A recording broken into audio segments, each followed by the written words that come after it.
Are you an audio engineer, animator, or just a sound effects enthusiast who wishes they had more boner sound effects in their collection? Well, you're in luck with the new 1000 Sounds Boner Collection. We've got the chubby, the little prick, the chode, the crazy ejaculator, the boner entering bullet time, the boner that takes a few seconds to struggle out of pants, the my first boner, the musical boner, the just can't get it started boner, the whipped out in public, the Rube Goldberg, the fish boner, the robot boner, the human boner that for some reason sounds like a bunch of kittens boner, and the Kevin. And that's just the tip of the iceberg. Order the boner collection today and we'll throw in the giant cartoon booby collection for free.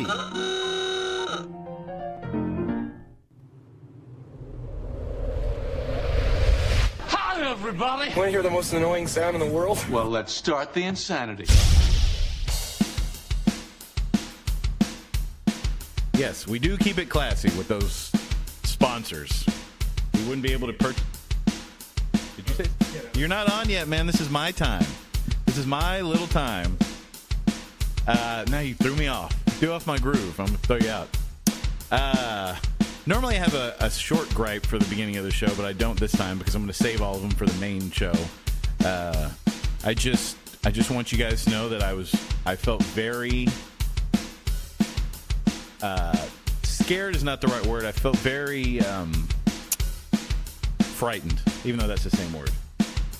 I felt like I was in trouble this weekend, actually. Like I was really worried that somebody was going to take advantage of me. So that's my tease. Other than that, it was a good weekend, and we'll tell you about it. The Weekly Act starts now.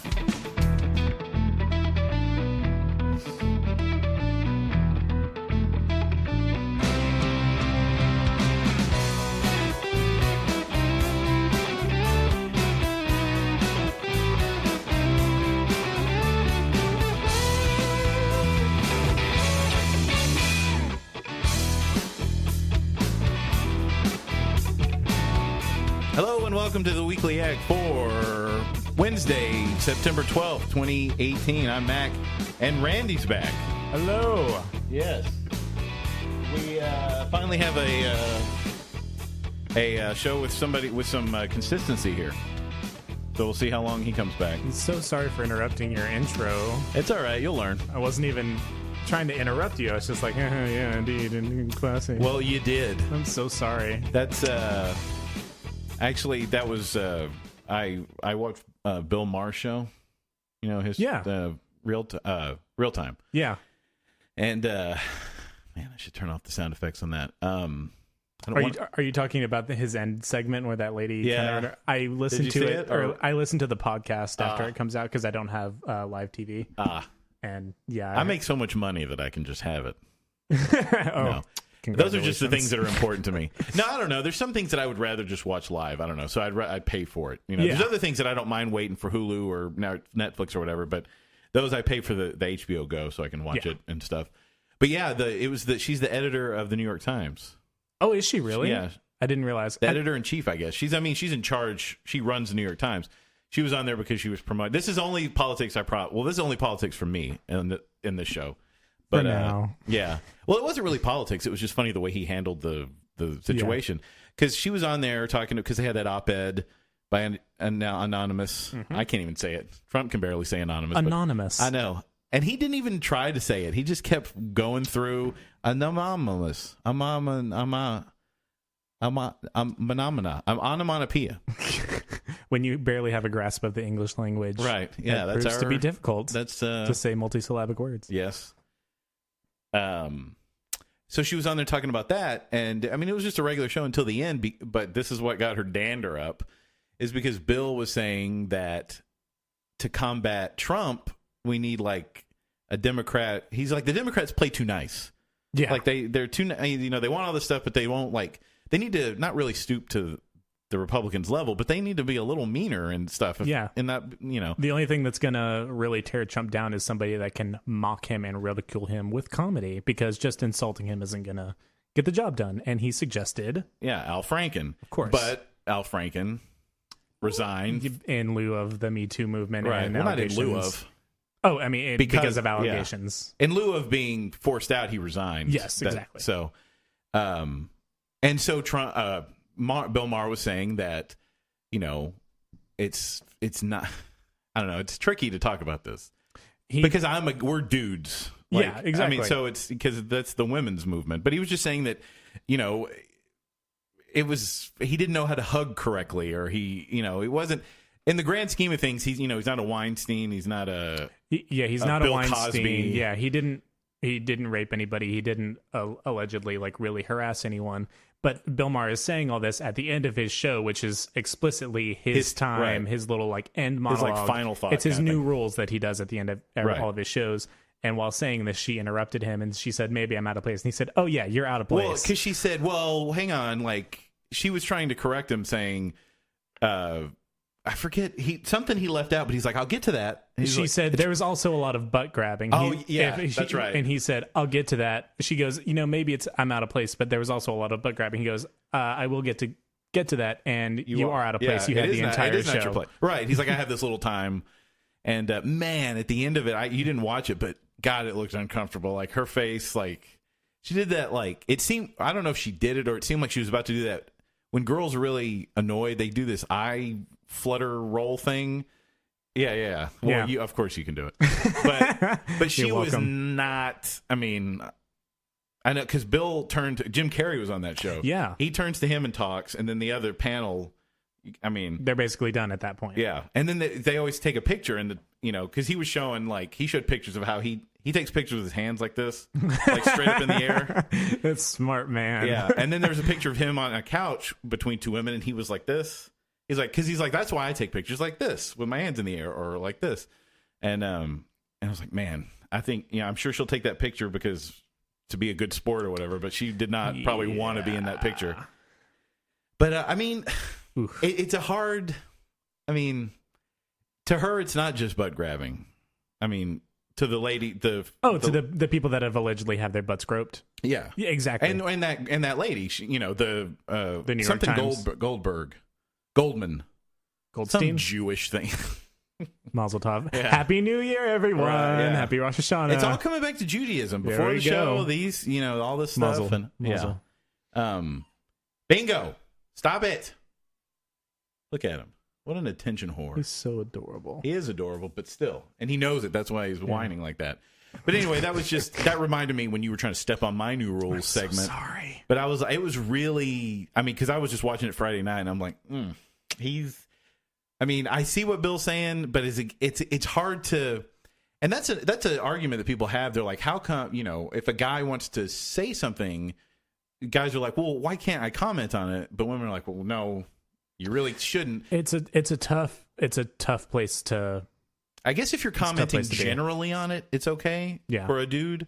But if you're kind of say how you feel, how they should feel, or how or whatever, I think that's when it gets kind of tricky. It is definitely hard when you are a person in a position of privilege telling someone that is a part of a community that is not represented how they should feel or how they should react to something and how they should deal. Right. So it's a tough I guess it's place. when it's that, right? When they say this is how you should do it, or this is how you should. Yeah. That's when it's. Yeah, which brings us to our next topic, Nike. Oh yeah, I said this wasn't going to be a political show. You're making it a political. This actually wasn't anything that I planned to talk about. It's a parallel. Oh okay. It's a parallel that they get mad at people kneeling when it's just like, okay, well, how else should they protest by peacefully, quietly, just kneeling? I know. All those people burning their Nikes. Yeah, they tried that. People have tried marching. Yeah. They don't like that either. Yeah, it doesn't matter how people protest, how peacefully or how disruptive. There are always going to be people mad about it. So you know what? Just do you. Right. Do you. And that guy burnt his house down because he tried to catch his Nikes on fire. I'm like, I don't get it. I guess it's their principles, but, you already bought the shoes. Like, how is that hurting Nike? It doesn't. You paid them their money. And also, if you don't want any of those, I bet there are a bunch of like homeless vets that you could donate all that to. Yeah. They were saying a lot of people like on my feed and different social medias are like, hey, if anybody hates Nike, I'm a size 12. I'll take them. You know? Yeah, like I'm not a brand whore by any means. But like, if someone's giving away, if someone's going to give me their Nikes and they look clean, I'm going to wear your Nikes. Yeah. And I was like, you're outraged at this, but Nike's done way worse stuff. What about the sweatshops? Nobody cared about that. I mean, yeah, Nike. That's way worse. Definitely. Slave labor is a little bit worse than supporting Colin Kaepernick. I'm going to take a swing in the dark right there. Right. And I'm willing to bet their marketing department is not the same as their overseas management. I'm sure that's separate. Mm-hmm.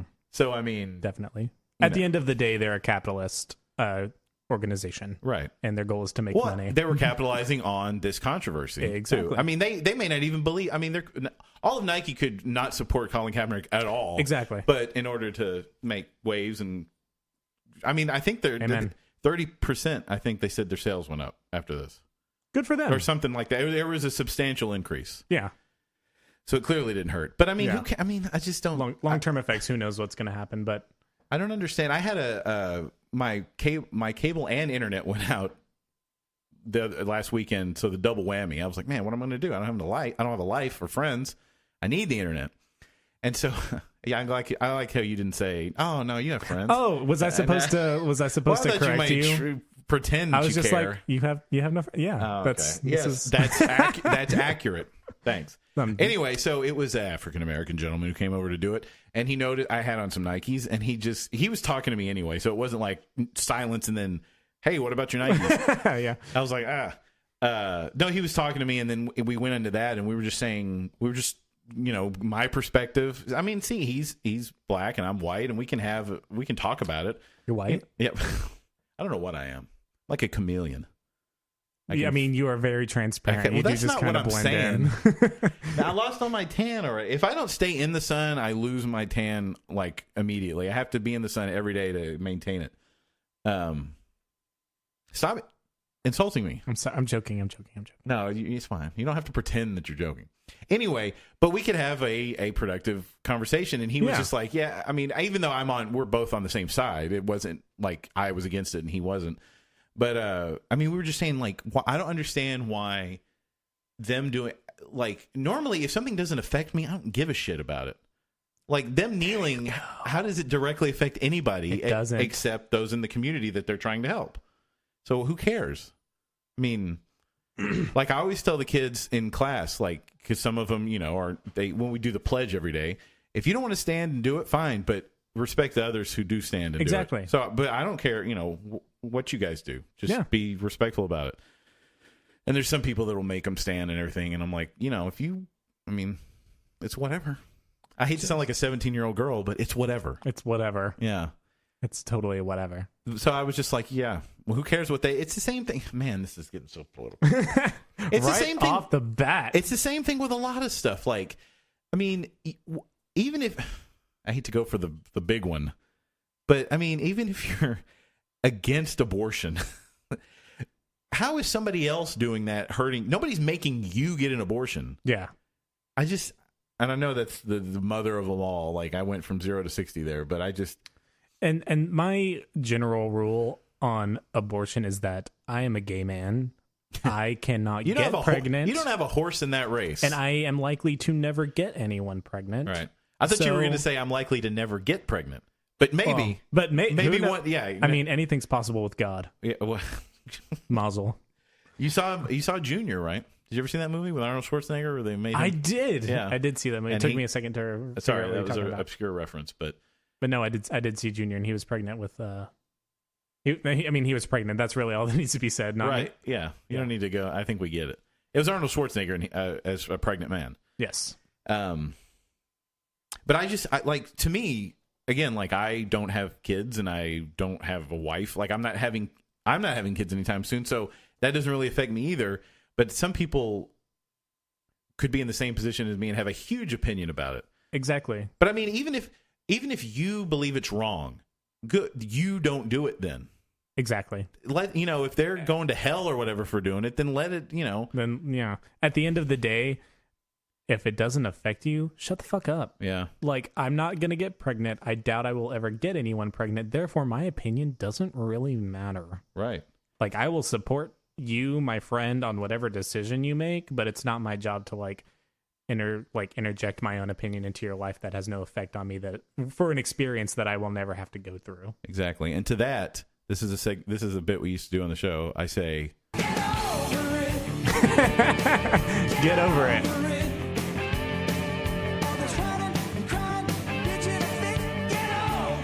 There you go. Yeah. We used to do Get Over It, where we would have a bunch. We should do that again, because I'm sure you have some stuff you're annoyed about. Oh, always. And we just go around, and we need to get some. It's better with at least three people, so that way we can go around, and if each person has like 4 or 5, we go around. Yeah. So we'll have to get somebody. Who else do we know that's angry? Or is annoyed, just in general? Do we know anybody from the theater? From the theater? I mean, not that any of them are like overly angry. I think just people in general are always going to have some issues. You can just count on the fact that humans will have something to bitch about. But who would be good on this show? For somebody that can. I'm not replacing you. No. I think never. I think you may be my new ride or die here. Oh my god! I know, it's official. We're gonna put it on Facebook. It's FBO. Yes, I'm excited. But somebody that maybe like a girl, because that was balance it out. That was always my dream. To be 3 people, and like it'd be not all guys, and not it can't be all girl. Well, I guess I'm a girl, but whatever. People would say I'm a girl. Well, no, people would say I'm girly. Bitch, where? No, I mean like stuff I do. Because example. One time I used to work with a gay guy, and that's it. What the fuck? No. I used to work with a gay guy when I was a banker in a previous life. And one time I was going to get, I think the fact that I was just going to buy curtains, he said was girly. But I said I didn't want dark curtains because I didn't want the apartment I was living in to look smaller. Because I thought that was a known fact that dark colors make, lighter colors make rooms look bigger. If it's all dark, it look like a smaller, because the paint was already dark. So I didn't want dark. Got you. Okay. And he was like, ugh.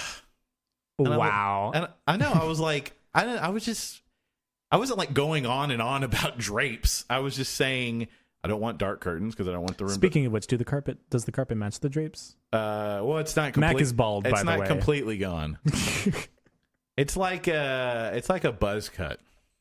Oh, okay. It's like a little army guy done. Like nice. Your soldier stands at full salute.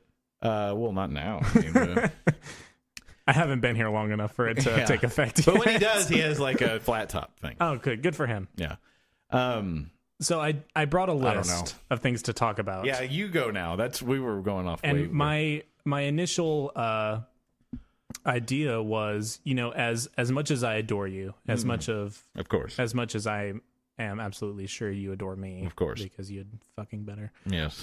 There's still not a lot that we know. We still don't know like a ton about each other. Oh, okay. We're still kind of getting to know each other. Yeah. In a lot of regards. So I brought a list of just like icebreakers. Sure. That I thought were kind of interesting. Okay. And just to break the ice from your perspective, my perspective, and if there's like any you want to throw on interspersed or at this the is end. So good. I just wanted to say my other, and I'm not trying to throw shade, but my other co-host would never bring, anything. Really? So I'm happy. Even just anything that's happened to him. Like that's the easiest one. Like, hey, this happened this week to me. Yeah. Just tell me about. And he wouldn't even. He never had anything. He's like, nah, nothing happened. I'm like, wow. So I appreciate. I'm not like an egomaniac about this. If you bring stuff, that's less work that I have to do. So cool. Yeah. So unless it's like too gay. No, I'm kidding. Wow. Too gay. Did your rash clear up? Yes. That's good. Congratulations. See, we don't know enough about each other, but we can still joke. We already know we can joke like that. Yes. Anyway, okay. So what do you got? So number one, what was your first job? You already kind of talked about being a banker in a previous life. What was your first job? First job was, you may be too young. How old are you? 25. Sorry, I'm not supposed to ask a lady their age. Excuse you. So there used to be, before all of them around here were CVS, they were Eckerd. Yeah. You remember Eckerd? Yeah. Okay. So if you don't know, it's exactly like CVS, just with a different name. And I worked in the photo lab. Wow. When they actually people used to How old were you? develop. I was a junior, so I was 17 when I got my first job. Very cool. Yeah. I was a busboy and then waiter at a restaurant in my small hometown in East Texas. What kind of restaurant? It was called Kit's Cornbread, and they made cornbread sandwiches. Well, I hope so. Yeah. I'm glad. Did they serve cornbread? No, not at all. No, absolutely not. Not a single crumb. It's an ironic name. Yeah. It's an ironic restaurant. And they made cornbread sandwiches. Somehow, the way that they made the cornbread, it wouldn't fall apart. You just make a normal sandwich with. So, like anything? I mean, it was just, but the bread would be cornbread. But the bread would be cornbread. That was the only determining factor, and it was so good. Well, yeah. I mean, so we're good. in the South. I mean, people love corn. I mean, cornbread is good. So I could eat my weight in it. Yeah, it's good with beans or chili or. Yeah, there was a chili cornbread sandwich. Oh man, which that's just eat it with a fork. It's just like right casserole. That's at that point. Super Southern comfort food. Yes, really. It was so good. If you could pick up a new skill set. Okay, let me say that again. Sorry. Okay. If you could pick up a new skill in a second, what would it be? Can it be? Yes. Okay. I wish I play the drums. I wish I was awesome at the drums. Okay. You wish you were just really good at the drums. I mean, I know how you do it. You just practice. I just don't practice enough. But yeah, if I could I can play the drums, but if I could, tomorrow just be ripping apart a drum kit, then that's what I would pick. Cause that's when I was a kid, we didn't have enough money for drums. It sounds like any story, like any sob story. We didn't have enough money for clothes or shoes or drums. That's more like a first world thing. But so I just bought drumsticks, and I would use couch cushions or just anything, or air drum. I would just mime, I would watch music videos or concerts or whatever, and I would just do that. Yeah, and that's how I taught myself. So now, I mean, I can play basic stuff, but sometimes, it would just be nice to, well, you've seen some of those crazy drummers that they have a double bass and they have a million cymbals and they have you're not doing any Motley Crue or Avenged Sevenfold anytime soon. No, it's all Eagles, because I love the Eagles, but it's all 70s rock. I can do that stuff, which I still love doing it, but it would be nice to just be able to.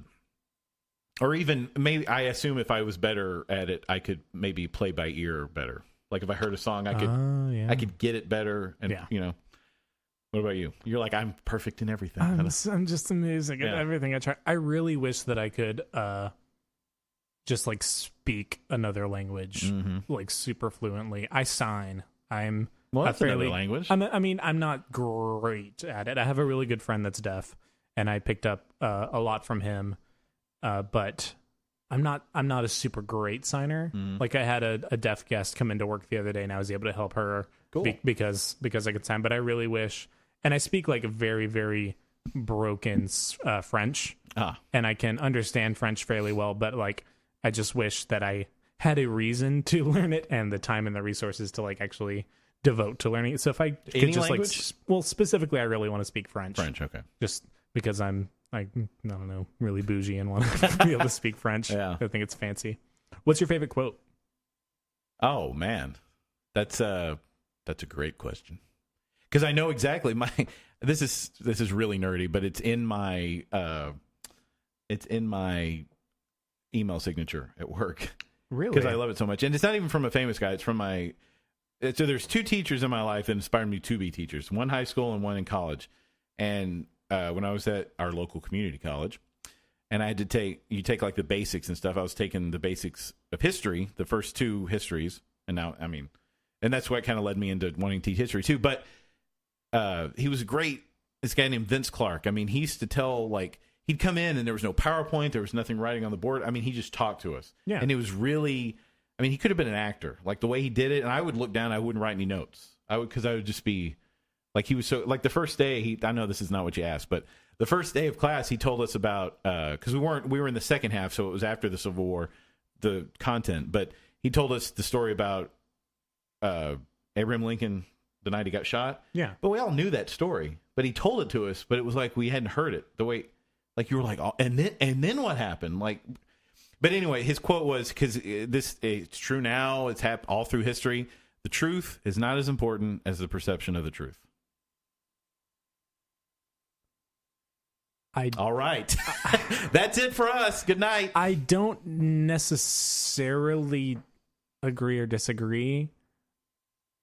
No, I don't mean important. Like, I just mean good or bad, for better or for worse. Oh, okay. That's what I don't mean. Important like good. Gotcha. Okay. Like the truth is not as important as if somebody believes whatever it is, even if it's for bad. That's more important, right? That's true. Because then for them it's more important, but then for us, then we have to deal with somebody believing that this version of the truth is more. So it affects. Yeah. Sorry, that good or bad, the truth is not as important as the perception of the truth. Okay, that I totally took that the wrong way the first time, and I was just about to be like, "You're not one of those like hashtag fake news one of motherfuckers." No. That's why I was surprised. Okay, that makes way more sense. Yeah, I mean, there's always been people that have misinterpreted news, or something's reported and they take it a certain way. So I mean, there's just so it's kind of like the example that we did was because this is a history example, but they used to call it yellow journalism. Have you ever heard of that? No. Where it's kind of sensationalizing the news, okay, kind of thing, kind of like tabloid. Oh yeah. But the French, not the French anymore, the Spanish-American War, they needed to blame it on somebody, so they wrote William Randolph Hearst. He owned all the newspapers and stuff. Wrote a ship got sunk, and they just said it was the Spanish. But I mean, there was never any evidence of that. But I mean, back in the 1890s, how's anybody going to know if that's true or not? Because it was down in the Gulf, in the Caribbean, near Cuba. So I mean, how's anybody going to know? Yeah. So he could just write, because they needed somebody to blame, and they were trying to get a war started and all this stuff. So that was that. But yeah, I don't know, fake news. I mean, there's Fox News, which is kind of fake news. But if you watch fake news during the day, it's a lot better. Really? Seriously, like Shepard Smith. Do you know who that is? I know that name rings a bell, but I mean, forget all the guys. I mean, they're still slanted to the right, yes, but the guys at night, they even. I mean, I think what's his face even said, "Yeah, I'm an entertainer." Glenn Beck, Squarehead, Hannity, yeah. But Shepard Smith is. I've seen lots of news stories where he's come out and corrected stuff that they've said during the day, so it's like, but nobody's at home during the day. Everyone sees all that shit at night, but he's actually, I respect him, but it's still slightly. I mean, all of them slightly lean one way or the other. But yeah. Anyway, impartial bias. What's your favorite quote? My favorite quote. So I've got two like song lyrics that are tattooed on my forearms that I like. I'm not gonna song lyrics. Whatever. Do you post song lyrics on your social media? Yes. I mean, like I have. It's not something I do like regularly. Okay. That mean a lot to me, but that I don't really think of them as like quotes. They're just like they're important to me, but they're not like quotes. Have you watched Sense8 on Netflix? No. Okay, it's really amazing show. If you get the chance, it's 2 seasons in a movie. It's really really good. Sense8, and one character says to her lover, to her girlfriend, wife, says, impossibility is just a kiss away from reality. That if you believe in something, you can make it real by just the act of like putting it out into the world. We can make it real. I really like that one, and I also really like recently I posted about this on Facebook. I don't know if you saw just the whole thing about like me leaving teaching and blah blah blah blah. Mm-hmm. It was a quote that a parent left me on a letter, and it said, "Cheers to you for your cardinal way." Just like, no matter where you're going, cheers to you. That's cool. Yeah, whatever direction you're going in. Because that's when you experienced that was to you. Yeah, that wasn't like I mean, I know the other one's important too, but that one's cool just because that was. Yeah, it was like directed to me, and I looked it up to see if that was like a quote from like in the literary world or something, and it wasn't. It's just something that they wrote that really meant. That's a good one. I mean, to come up with it yourself, that's really well written. Yeah, loved it. Yeah. Okay. Cool. What's something you want to do in the next year that you haven't done before? That's that I've never done before. Or, not even that you haven't done before, but just something that you want to do in the next year. Well, I didn't travel this year, so I want to travel next summer. Yeah? Yeah, because normally in the summer, I go on a trip, just a vacation. And I did summer school this year, so I didn't. Well, I could have because it was over at the end of June, but I was just kind of tired. I kind of wanted to just not do anything. But yeah, next year next summer I want to make sure I go somewhere again. Cool. It's always baseball related too. So because I went to San Francisco, I've gone to Denver, I've gone to Boston, all major leagues, Kansas City, all baseball cities, and I like to go north in the summer because it's so fucking hot. Yeah. San Francisco was great. It was like 58 degrees all the time. Nice. Just in July in the daytime. So wonderful. I just walked around because you don't have heat stroke. You just walk. I had to have a hoodie on because it was great. I went to Alcatraz, so the history nerd in me, I did a lot of historical stuff, and so yeah, I'd like to go back to, of course you would like to go to San Francisco. Wow. What a fucking bitch. With an E, bitch. Batch. Mine is also to travel. Nice. I would like to we'll go on a trip together. I would like to actually leave the country finally. Oh, okay. I have yet to leave the United States in my 25 years. I've gone to Mexico, but everyone goes there. That's like still part of the except for me. That's it's like part of it's still like the United States. Yeah, it's basically. I didn't go to Cancun. I went I went with my friends to stay at their families. It was just like a regular Mexican city. Gotcha. It wasn't like all touristy and stuff. Gotcha. Which is actually kind of better because I have several internet friends that I am assured are not fake people. God, I hope not anyway. That live in Canada, and a couple of them have season tickets to the Blue Jays. Nice. They're always there. So that made me. You made me think about that, talking about baseball. It's like, oh, let's go to Toronto and we'll see a Blue Jays game with John and John. John and John. JJ. What is your favorite breakfast cereal? Probably Golden Grams. Nice. I co-sign on that. Captain Crunch. I co-sign on that. Yeah, that's good. There you go. What is your secret talent? Well, I already said drums. I guess that's my secret. But you wanted to be good at it, so is it a talent? Well, do you have to be... I'm joking. Well, no, that's a good question. Do you have to be great at it for it to be a talent? I don't know. I guess am I talented at podcasts? Not a lot. I would say so. I don't tell everyone that I podcast. It's not like a big secret, but I think I run it pretty well. There's a lot of shit to do. I think you do it very well, and also I think I don't know if it's necessarily a secret, but seeing you in this context and in this environment, it makes me realize even more how good of a radio voice you have. Well, thank you. You do, and it's not just that you have a deep voice. It's you just have a warmth. Well, thank you. Because I know what you mean. Because there are some people that have a deep voice, but it's not. It's off-putting. It's unsettling. It's the chocolate rain. Yeah. Or that guy. Or somebody, I hate it when somebody has a deep voice, but they're real throaty, it's like that or something. You know what I mean? Yeah. That's why I like doing those radio shows at the place, at the theater, because I like, Just, you're a very good speaker. Yeah. And I like to think that, I hope my voices sound different. In my head, they sound different when I do different voices. Beth thinks so I guess that's all that matters. Yeah. You're like, that's good. At least somebody does. I'm glad someone likes you. Yeah. We're going to do the Christmas thing again. Yeah, so it's coming up soon. Yeah. I saw the Facebook invitation today. She already for the radio show? Yeah, for It's a Wonderful Life. Oh, nice. Okay. Yeah. Because I think that's all. No, you were there when I asked her about it, right? At the murder mystery? Or had you left? I was saying, make sure you remember me. I was just saying, remember me for the thing. And she's like, oh, you're a shoo-in. Or you're a lock or whatever. Good. And because I can do a pretty good Jimmy Stewart. But I don't know if she wants somebody to sound exactly like him. I probably won't get the leading. I never the leading guy.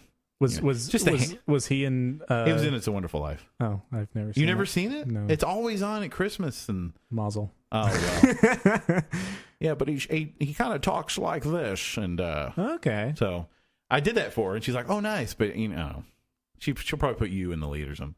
Oh, well that's okay. It's just the handsome people, you or that other guy. No, it's just me. The guy.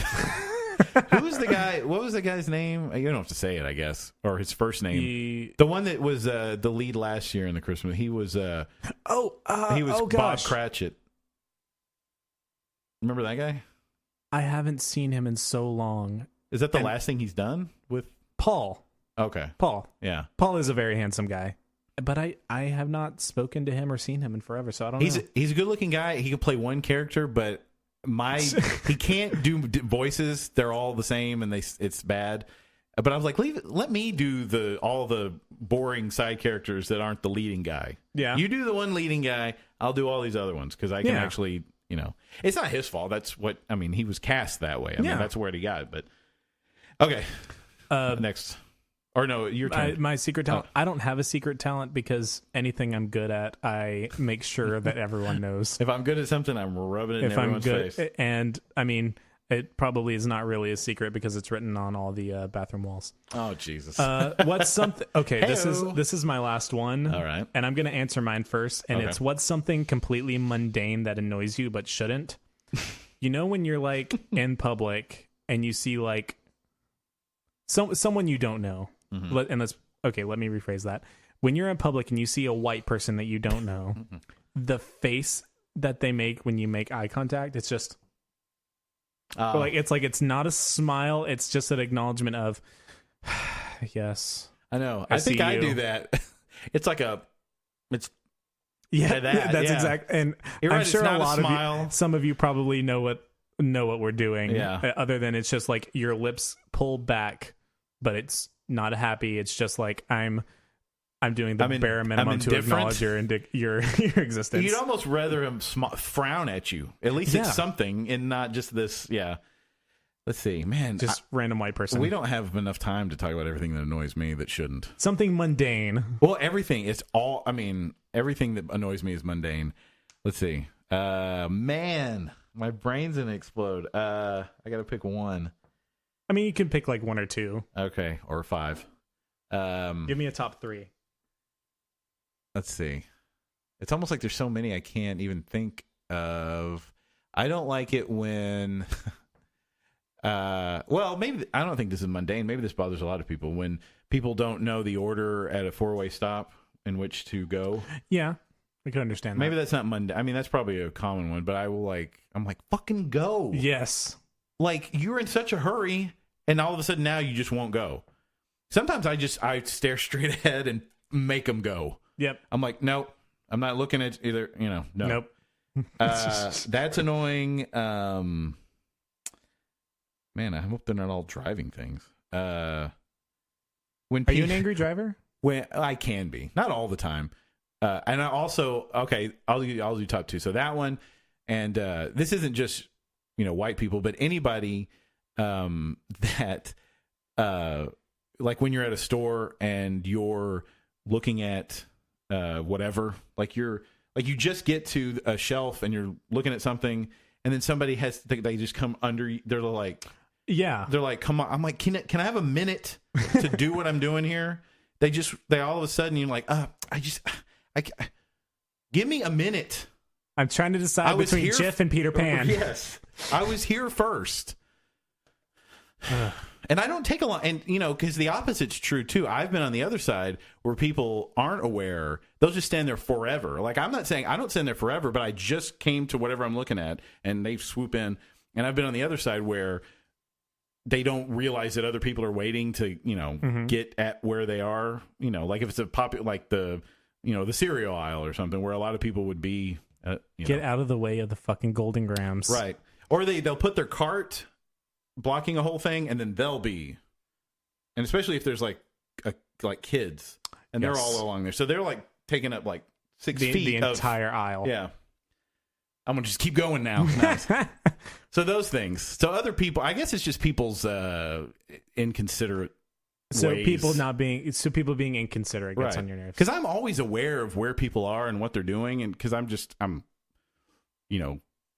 not confident, so I'm always worried about what other people are doing. I was going to say, were you raised Catholic to just be guilty about like just everything? No, we weren't Catholic, but my mom did make me feel guilty about everything. There you go. In a non-Catholic way. In a non-Catholic way. Yeah.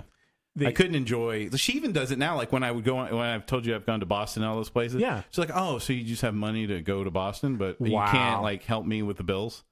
I'm like, well, Mom, I fucking saved this up. Like, this was for me. yeah, I guess I'm just supposed to, mine. if I ever have any extra money, I'm just supposed to just give it to her. There you go. Yeah, okay. You know what they Oh, you already said yours. So. Oh, I was gonna say, this is a Catholic or Jewish joke. They're both interchangeable. In this one instance, it's how many Jewish or Catholic women does it take to change a light bulb? And it's just, don't worry about it. I'll just sit here in the dark. It's fine. It's fine. I'm fine. Don't even worry about it. Just like guilty for a New Jersey insisting. Jewish mother. That's that's my go-to Jewish impersonation. That's even how I add a smoker's voice to it, and that's how I talk about my recently my late grandfather. Just, Shamir, how come you haven't gone to temple? That sounds like a man or a woman. It could be that could either. be an aunt, a great aunt. It could be whoever. Yeah. It's just. I mean, you could probably do a better to be a man, but just my normal voice is just kind of in that that register, in that tessitura. That's just, if I do an inflection, it's gonna sound like a woman. That sounds like it could have been one of your. Did you do when we did Miracle on 34th? You did a New York accent, didn't you? On one of those, or Brooklyn or something. I did a New Yorker accent, but it was for like a mailman. Oh, that's right. Yeah, lady, get the hell out of my way. That's right. Man, oh yeah, and I was one of you. Oh, it was you and me. It was you, Louis. I was Louis, and you were whoever the other. Because you're guy like, was. okay, Louis, bring in the whatever. And All right, Louis. Yeah, and I just Dump did the damn mail. I just did the opposite. I was like, yeah, they're all for him. There you go. That's it. That's the smoker, New Jersey Jewish joke. Perfect. Yeah. I always thought that it would be funny to. At one point, I wanted to write characters for the show and do things and everything, and one of them was like a great aunt, like Edna, who was a smoker, and she, she's like, "How are you, darling?" And she would talk like that, and I don't know what we would write for her, but that'd be funny if she called in or whatever. There you go. Yeah, you could do that. I know, but I'm not. I don't know. I'm not motivated. If you, well, maybe with you, I could use some of your real life. And we could make that. There you go. I'll just be my grandpa. There you go. Then we can have some actual entertainment on the show. There you go. Because you and me, so boring. Yeah. we wrote one, me and the other guy, and I found it the other day on buried in here. It was almost a full like a 2-minute script kind of thing. Because there was this guy at the bank that I used to work, and I've told this story before, but his name rhymes with Ryan, so we called the character Ryan. But he was just like a one-upper, like all the time. But he was the most so I've met one-uppers where they are like badass, but you can't like them because they're so arrogant. But you can understand why they're arrogant. But this guy shouldn't have been arrogant. Like there's nothing. He wore Tommy Hilfiger jeans still, and I'm like, that's just. I don't know. I don't feel the Carpenter. The look of gay judgment on my face. Are those popular? Do you wear Tommy Hilfiger jeans? No. Oh, okay. That's what I'm saying. Ew. Yeah, okay. Ew. So I was correct in saying that those weren't. Okay. Yes, but exactly. the Carpenter ones with the little thing, too. Those are with even the thing worse. to carry your hammer? Yeah. That's where it had the Tommy Hilfiger logo. Is it 1996? You're right. And he wore Doc Martens. I do like Docs. Well, yeah, but those together, that is very 90s. Yeah, those.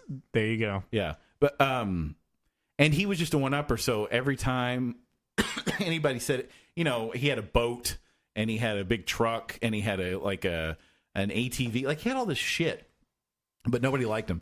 But no friends to enjoy it with. Right. So we just wrote a script where, at the time, that guy, my friend that was on the show with me, he sprained his ankle, and we said something about it was a number something sprain, and then he would come back with, oh yeah, well I had a higher number than that sprain.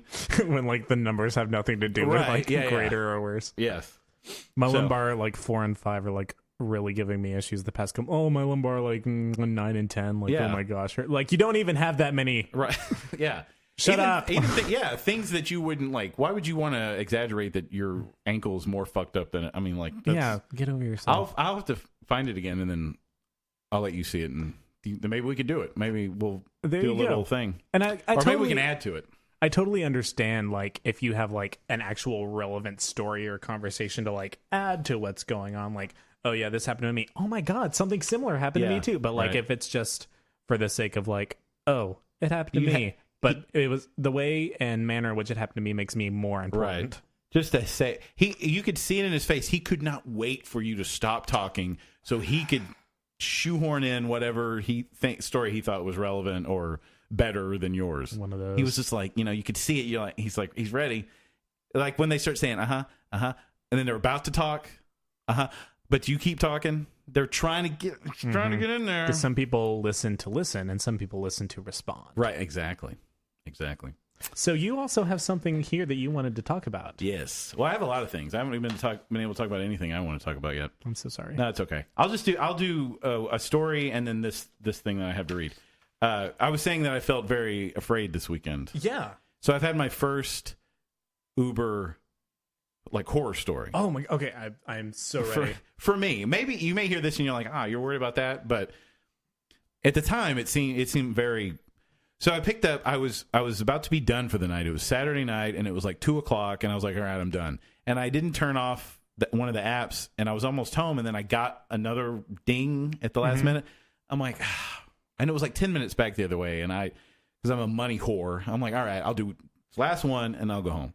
So I picked them up at that new place downtown, the Backyard Saloon. It used to be the 5th Street Ice House. I've heard of it. I haven't been there yet. It's right on that corner by Dichotomy. Okay. In that area. It's probably real shitty and whatever. So I get down there and they're wasted. And imagine the most super stereotypical rednecks you can think of. Okay? Mid 40s. You picked up my dad and my brother? Yes, and some woman. But Grandma. Yeah, she was. She may have been. But it's like they're at an age where them being that drunk is really sad. Oh, yeah. Or pathetic, Yeah. I mean, anybody fall down drunk is sad, but when they're, and so they get in. If you're fall down drunk and you have a 401k, get it together. Yeah, right. Or stay home. Yeah. Do it at home. So it's, I just found out about this. I only know about them just because I was with them for so long. So it was his cousin, the main guy, I don't forget his name. He called the Uber, and then it was his wife and his cousin. Okay. And they're all about the same age. So the cousin sits in the front. He really hadn't been drinking, and the two lovebirds in the back, and they're both as drunk. They're very different types of drunk people. So he's happy, funny, like that kind of drunk. She's sleepy and pissed, like just grumpy and sleepy. Yeah, 2 dwarfs put together. That's me and my husband. Are you sleepy? No, you're grumpy. No, I'm happy. No, I said grumpy and sleepy. Oh, you're saying you guys are 2 other dwarves put together. What? Okay, I'm the when I'm drunk, I'm super happy and affectionate. Sorry. And he is grumpy and tired. Okay, yeah, I thought you were saying. Okay, yeah. Gotcha. Sorry. Okay, but we have to be careful when we're talking about dwarves. It gets confusing. Take that however you want it. So they're in the back, and then I'm taking them home. And the guy goes, the husband, he's like, can we stop for tacos? I'm like, I mean, I don't usually mind stopping and letting people like run in or whatever, but it was so late and I don't know. And I said, okay.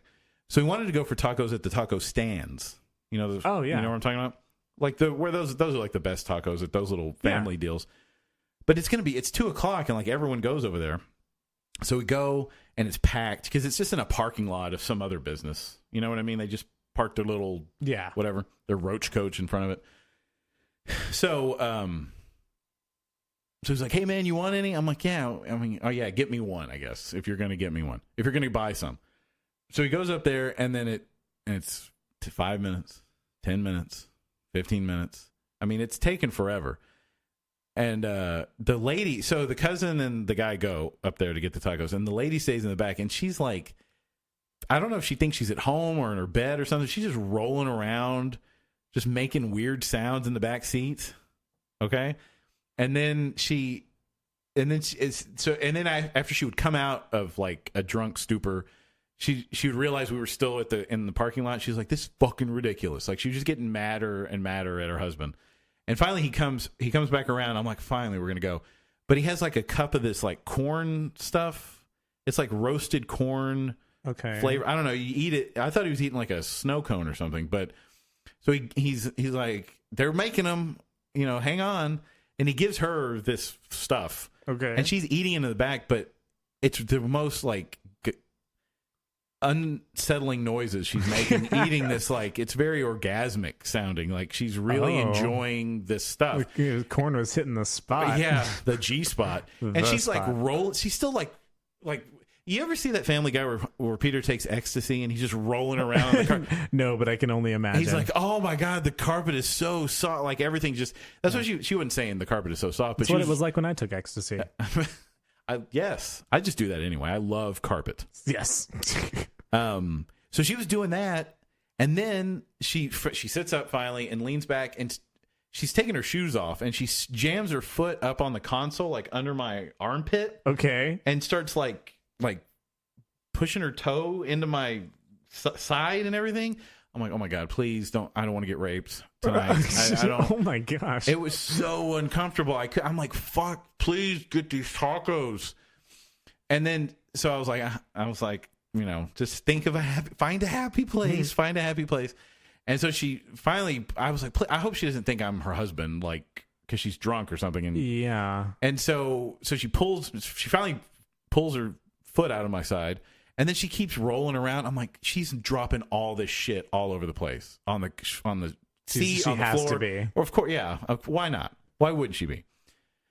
And then, so finally she gets out after she does all that and says, I'll be right back. Don't leave. And I'm like, man, I want to leave. Because I would still get some money if I just canceled it and left. I was like, no. So she goes and tries to find him, and then she comes back and and says he ordered 40 tacos. Holy shit. So that's why it's taking so long. So it's busy anyway. He orders 40 tacos. She starts talking to some like drunk Mexican guy. I'm like, please. She looks like a lady that would start shit with people. I was like, please don't piss off anybody here. And I'm on the news the next day. So after, it felt like forever. So it felt like 10 or 15 more minutes. Finally, he comes back with a sack full of tacos. And we get in, and then it gets, like, it turned out okay. But I thought they were going to fucking punch each other in the back, because they get in and we're about to go. And she goes, what card did you use to pay for those tacos? And she said, did you use the whatever card? He's like, yeah. And that's, I guess, her card, because it was like $67. Good tacos, I hope. Yeah. And she was like, you fucking asshole. Like, it was just cussing all the way home. And it was funny because, like, you know, he's the happy-go-lucky one. So he's just like, I'm retarded. I know. I don't know. He was just taking it and stuff. I'm like, well, I guess, maybe he shouldn't have used that card. But, and they were just fine. The cousin was in the front seat laughing. I was like, so that's when I felt okay. I was like, if he's laughing, maybe it's okay. They're just doing this. They're not going to, like, go at it back there. And I finally get him home way in Robinson. 'Cause of course, they live fucking far away. Like, you know, people out of town don't know this, but, like, you know, Moonlight. Oh, Jesus. Yeah, they look like that's way out deep there. into Robinson. Okay. So, you know, the 45 minutes waiting for the tacos and then the drive. So this is not a quick 5-minute drive. No, like I thought was to end my night. I mean, he ended up giving me like a whole handful of tacos, and they only gave me a $3 tip. But the fare was already $17, so I mean that's okay. And tacos, free tacos. But man, that whole time when it's just me and her in the car, and she just like, it was really that. I can totally understand how uncomfortable that is. I'm so relieved that it did not go in the directions that I thought it might be going at certain parts. Me too. Yeah. So you were scared, but you could at least be relieved when it was over. Right. Because you got tacos. And I got tacos. That's awesome. Yes. All right, so we'll do one more thing. Did you have anything else? Oh, I did have like one other thing. No, that's cool. Is that last time when we were here, we talked about... When we last met, we had briefly talked about Jerry Seinfeld. Mm-hmm. And since that, just because I was like, I don't know, I don't really... Like, I know who he is, and I know he had a TV show I never really watched. And we talked about comedians in cars getting coffee. Uh-huh. I have since watched like 5 or 6 episodes of that show on Netflix, including 2 that I watched today with Bill Maher and one with Amy Schumer. and I find it quite nice. All right. That's really what I wanted to say is that before I was like, ugh, like Jerry Seinfeld, like I get it, he's Jewish. I should probably have at least some like admiration or like opinion about the man, but I just didn't. Mm-hmm. And now I'm like, okay, I get it. Like he's funny. Good. And he's on there with other funny people, so it's like double the entertainment kind of thing. The episode with Sarah Silverman was great. Mm-hmm. I love Sarah. Margaret Cho was great. I love her. Where was the other one? And Bill Maher. Bill Maher. There's other good ones because he's had coffee with comedians that I like. I watch them all, but I especially like when a new one comes out and it's a comedian that I know or that I've actually. I mean, not that. So because sometimes he has people on there that are just funny. They're not necessarily stand-up comedians. Yeah, like he had, Amy Poehler, and she's not a comedian. You know, she's not a stand-up comedian, but she's a comedy actress. Tina Fey, she's a comedy writer. She's not really and a performer. She's not a stand-up comedian. So he just has funny people in there, and he had I don't care about comedy as long as it's funny, like whether dirty or clean. But there, Brian Regan, he's clean, but he's hilarious. Like he plays up like he makes dumb decisions, or he's kind of a goof, and that's his thing. And the other one is Bill Burr. Have you ever heard of? Yeah. Okay. And he was on one too, and he's like real blue and just cynical. He's kind of I feel like he's me. He's like my spirit. Really? Because a lot of things that upsets him upsets me. So there you go. So it's a good. Well, I'm glad you like it. And who do you think will be the Democratic nominee in 2020? Oh, jeez. I'm gonna bookend it with another political thing. Who do I think, or who do I hope? I mean, either. Either one.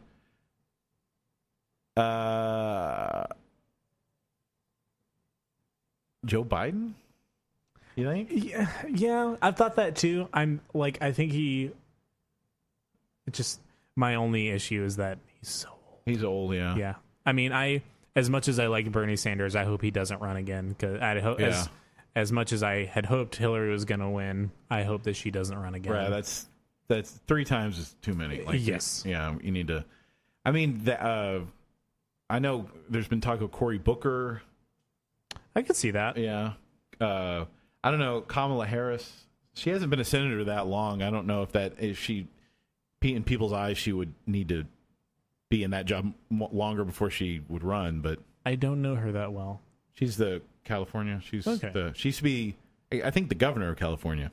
Oh, okay.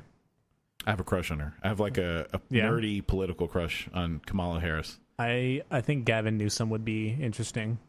He's the mayor of San Francisco. Okay. The ex-mayor of New Orleans was talking about it too. He's really good too. God, what is his name? I know who you're talking about. Yeah. His name escapes me, but I know who you mean. Let me look it up, and then I'll do my last thing. But I see that didn't really. That's just like running down people that may do it. We didn't really say. I don't know. I mean, Joe Biden just seems just because of his clout. But yeah, he is the age. I mean, he's 70 already, isn't he? Gotta be. Right? I mean, he probably is, and also, it's not like it's uncommon for people to be that late in life to be the president. And I think he's got the experience and the so many people just know who he is that he probably stands the best chance. I also like calming. I mean, he's like he's grandfatherly or fatherly. Yeah. Oh, Mitchell Landrieu. Mitchell Landrieu. Landrieu? Is that him? Is that who I'm thinking about? I don't know how to phonetically say that. That looks him. Like, yeah, that's the guy. I forget how to say his name though. Yeah, because he was mayor of New Orleans until 2018. Yeah, Landrieu. Landrieu. Yeah, I just could see his face, so I know that's him. Yeah, that guy. I thought, that guy. Anyway, yeah, there's been talk of him running, but I am going to vote for Beto O'Rourke. Yes, for Beto. Forget Ted Cruz, but I don't know. Serial killer. I think it may be. It's going to be a close race because I know that even a lot of Republicans are upset or want Ted Cruz to go. People just don't like him. He's just not very. I mean, even Trump doesn't like him, and he's a Republican. But Trump, whatever. Yeah, I don't want to get into who he likes and why. When you've got a face like that, it's difficult to like you. It's very punchable. Yes, it is. And it's like an old lady face on a man. I don't know what it is. It's not like a regular dude face. I mean, not that it's just not a good face. Right. Not that I have room to talk, but I would say that I confidently say that I am not as ugly as Ted Cruz. There you go. I co-sign on that. Well, thank you. I appreciate it. So the last thing, 9/11 was yesterday, and we talked about it in class because we have this thing called Celebrate Freedom Week. You remember that? Yeah. And it's really like Celebrate Freedom Day. We don't have time, especially in world history, because we're going from the beginning to present day. So we don't have time to spend a whole week on something that's not, in the curriculum. But we talked about religious freedom. We wanted to change it up. Instead of just like making them memorize the Constitution or whatever, we don't really do that. But just instead of making it like something about the Constitution, we decided to pick one of the freedoms, so the First Amendment and all that stuff. So we did a bunch of stuff about that, and then the next day, that's all I was going to do on it. And then because I show this one documentary is my go-to for night. It's called Inside 9/11. Yeah, it's National Geographic. It shows hour by hour and all this stuff. Them getting on the plane, before they get on the planes and all this stuff. And normally, like every year, a lot of kids are always like, "Oh, I've seen this a million times and stuff." And this year, I wasn't going to do it. I was going to go straight into the Judaism thing, into the religions of the world. And I was just at the beginning of class, I was just saying where I was, how old I was, and all this stuff. And I was talking about the documentary, and they're like, none of them knew what the documentary was. I'm like, nobody's seen it. And then they start like begging, and I'm like, all right, we'll watch it. Because it turned into an easy day when I let them watch a documentary. I don't have to do anything. There you go. And it's a good documentary. I mean, it's sad, but it's interesting. It's well made. So, my neighbor, he's a baseball fan, and he did this story for 9/11, just a different take on it. And he gave it to me today. I didn't know this. I never read this article or saw this at all. And but it's I'm just going to read it. It's not that long. Do you mind if I read it? No, go for it. I was going to read it anyway. Good. The title is How an Ex-Met. That's the New York Mets. Do you know about baseball at all? Like, is this gonna? I don't know her. I do. I know that. I'm joking. Oh, okay. That's a gay thing. I know them. It's just when anyone just like I don't know her. Just whatever it is. Yeah, I don't know her. It's a reference to a Mariah Carey interview. Oh, Lord. I know the Mets are a team. Okay. I couldn't tell you who plays on the team. That's okay. Just that you know it's the New York Mets. So how an ex-Mets home run saved his teammate from 9/11 disaster. All right, so this is Brad Thomas is the guy that was saved. Michael Kadire, who actually went on to be like you don't know him, but like he's a name, like he was a star kind of thing. He was on the Mets when they went to the World Series a couple years ago. So Brad Thomas and Michael Kadire. So the Rock Cats is this minor league team.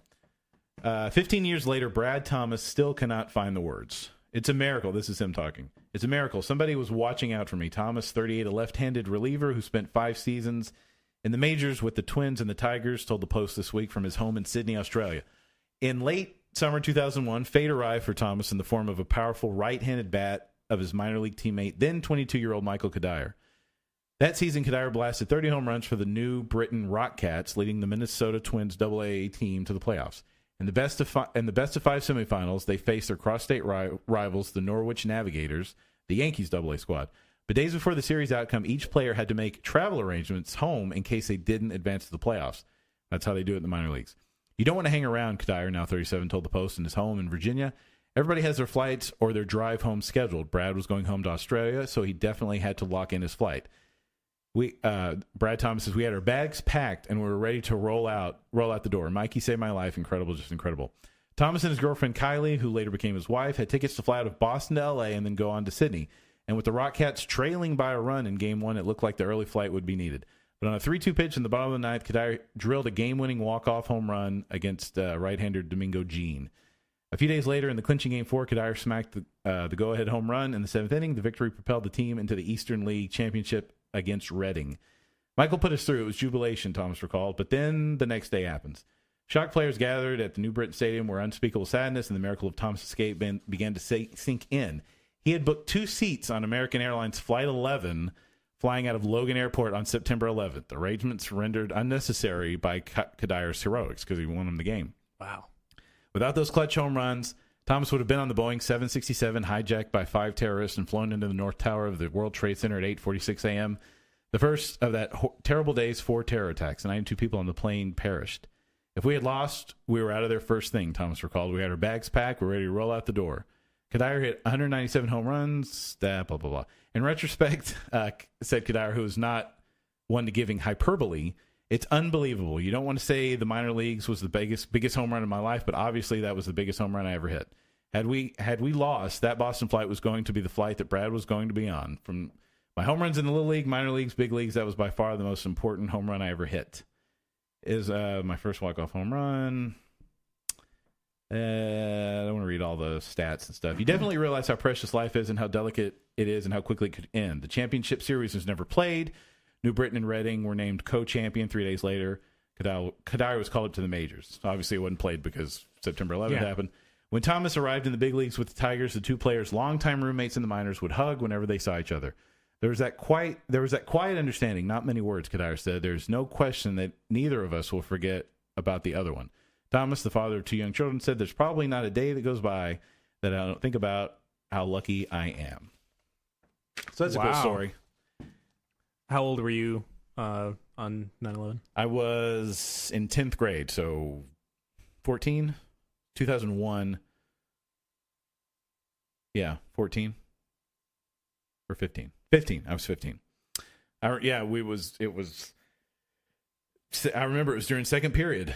And they came on, and before smartphones, and nobody had the internet just ready to go, or anything.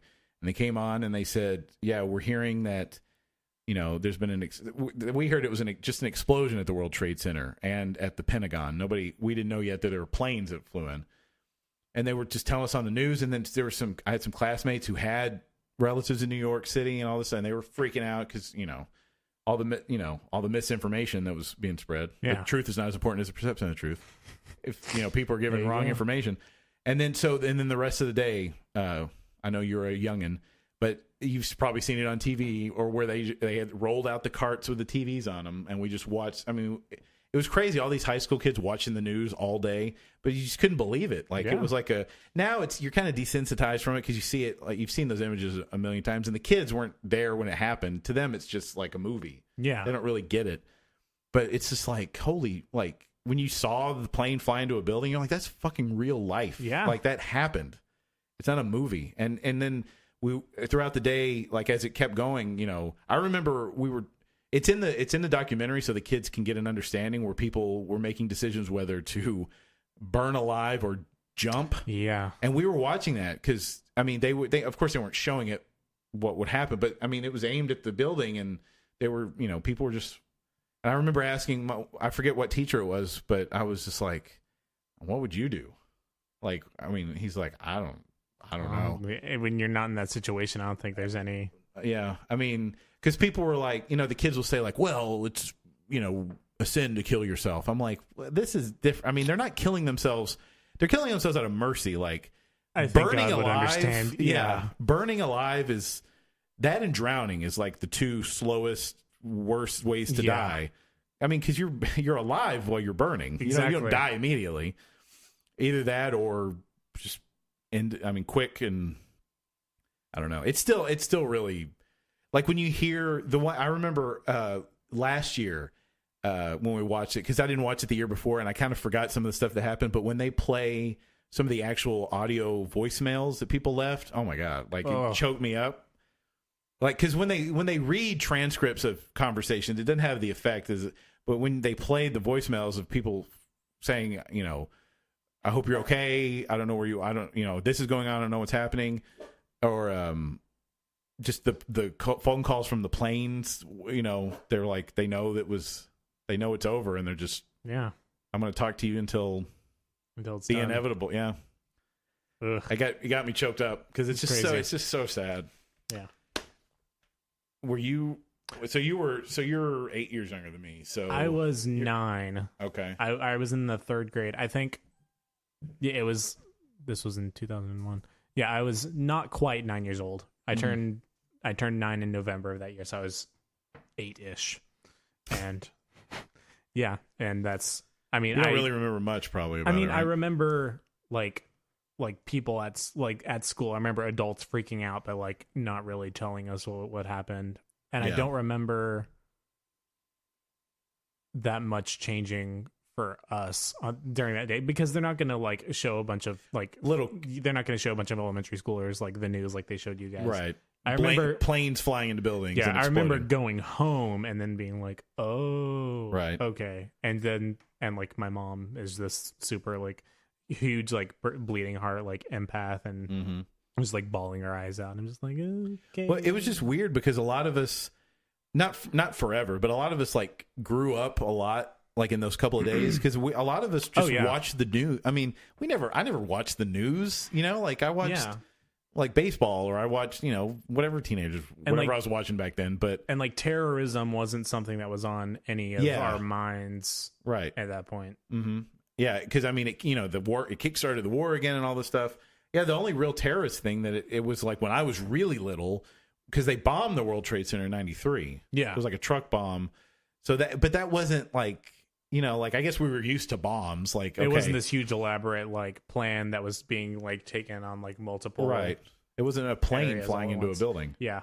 Basically a missile. Yeah, and I think the concept of like hijacking a plane, right, and like flying it into something was completely unheard of. Yeah. I mean you only seen that in a movie. The only time I ever saw or heard really about a plane like successfully being hijacked. Like, it wasn't like they tried. This is successful. Like, they were able to hijack this plane, and like Passenger 57 or like some like bad Wesley Snipes movie, or or Arnold movie or something. That was the only time I'd ever seen that, and this was really happening. It was crazy, and it's hard to get the kids to realize that part of it, and also that we didn't know what was going on, because they show a lot of news clips in that documentary, and they say. After the second plane hits, they're like, "Oh yes, now we know this is on purpose." And all the kids are like, "Duh, it's on purpose." I'm like, "Guys, we didn't know." Yeah, we thought like when the first one hit, we thought it was just some freak accident. Like that was just the shock of it. And then when another one hits, and you're like, "Okay," but because you guys know now, because it's been 17 years ago. Of course, we know it was on purpose. But back then, no one. We're just like, "What the hell is going on?" So, anyway, crazy. Well, shit. On that happy note, yeah. Let's, I guess we could wrap it up here. That was a good show. Yeah. Good show back. We didn't even talk about our murder mystery. I was the murderer this time. You were. It was that face. It was, yeah. And I was the butler. And that was like the ironic part, like, because everyone thinks the butler, but then they're like, "Nah, I can't be the butler. It's too obvious." And then it was the butler. It was. And I was genuinely surprised when it was me, because I thought it was going to be... I thought it was going to be me. Yeah. For a while. I thought it was you or the guy, Kevin. Yeah, you were Kevin. I could have seen that too. So, even though we didn't have our information straight. That always happens. Touchy subject. Okay, sorry. But it was fun. Normally I don't like doing those that much, but that one was actually pretty fun, because I don't know, I don't feel like I'm that good at them. I thought it was fun. I thought you did a great job. Well, thanks. You're a great murderer. If only you knew. Stay sexy, don't get murdered. Yeah, right. But I guess we'll be doing hopefully you'll do the Christmas thing. Yeah, absolutely. We'll do that together. Nothing's really coming up that I'll have any. Well, Beth hasn't asked me to be anything, but that's okay. That you're doing that rooftop variety show, right? The rooftop variety show, September 28th or 29th at the Waco Winery. If you want to rooftop, right? Yeah. So if you are a Waco local and you want to come drink wine and hear me sing some show tunes, because I'm a Broadway queen, then right. The 29th. It's a Saturday, right? There you go. The 29th. 29th. And I'm not doing nothing. I'm just going to keep driving for Uber and keep getting molested by middle-aged women that have drank too much and spill shit in the back of my car. I mean, but how scantily clad were you dressed? Were you asking for it? I was. Be honest. I was wearing assless chaps, so that probably... Was I asking for it? How dare you? Do you also wear leather? Do you have a leather interior in your car? No. Because that wouldn't be annoying with assless chaps on the leather. Oh yes. Well, I wish I had leather, because then because I'm OCD, all those greasy things, there's just greasy spots everywhere. I'm like, God damn it, lady. Anyway. But I cleaned it. Like the next day, I couldn't let it sit. Good for you. Anything else before we get out of here? No, that's it for me. All right. It was great to talk to you again, Well, Mac. thanks, Randy. I guess you'll be for now, I guess you'll be the permanent co-host. The temporarily permanent Well, no, co-host. if you want to stay, I mean, I would love some consistency in my life. I'm loving it too. I'm I would love to be loving here. it. I love people not having the choice but to listen to me. Well, they have a choice. Well, they don't have Sure. to hit play. Don't But once ruin- they don't hit ruin the play- fantasy I'm for sorry, me. okay. And we'll have to try to rope somebody else, like a female, into doing one with us Yes. sometime. And then we can do the get over it thing that we haven't done in a while. Get over it. Get over it, yes. All right, we're gonna head out of here. Thanks, Randy. Thank you. We'll see you guys next time right here on the Weekly Yak. Goodbye. Bye, everybody.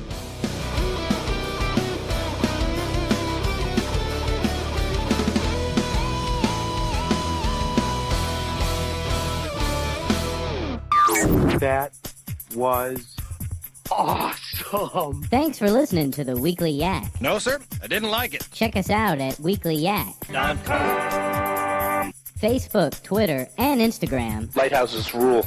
And subscribe to us on iTunes. Keep looking up, because that's where it all is.